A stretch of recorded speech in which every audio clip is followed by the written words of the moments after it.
President Donald Trump set to return to Butler, Pennsylvania this weekend, less than 3 months after surviving an assassination attempt during a July rally there. Local police and U.S. Secret Service say they are confident about security around tomorrow's rally.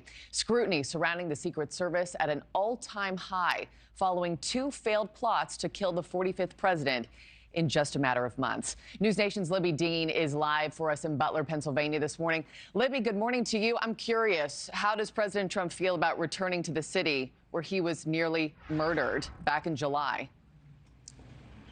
Good morning, Markie. Trump is eager to return to Butler, Pennsylvania. To put it simply, he's been saying for months now that he's been wanting to return. He's even joked about how he's going to start his speech tomorrow by saying, quote, "As I was saying." Our Allie Bradley actually spoke with Trump exclusively about how he's feeling about this return. Let's take a listen.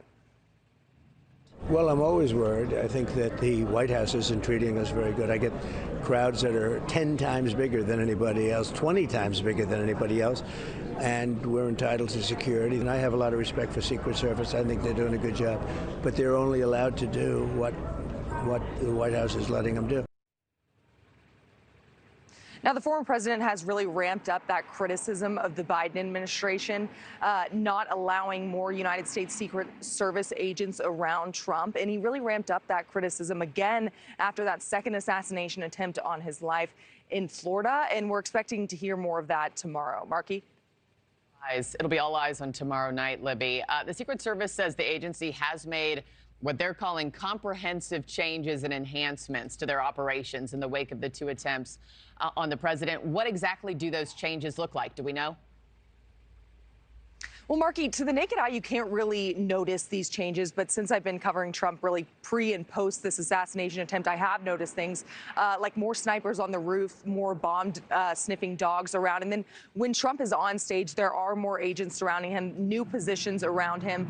But the most obvious to the non-naked eye is that ballistic glass that surrounds Trump anytime he's holding one of these outdoor events. Now, we're expecting that to be the case here tomorrow, that ballistic glass surrounding Trump. Now, actually, Markie, here on the ground, there's already security here. I was pushed across the street from the event site.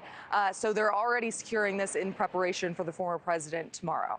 Markie? Well, praying for the safety of everybody attending and everybody involved, including yourself. Libby Dean, thank you so much. Thanks for watching, everybody. Go to joinnn.com to find NewsNation on your television provider. Also, don't forget to click that red subscribe button below to get more of NewsNation's fact-driven, unbiased coverage.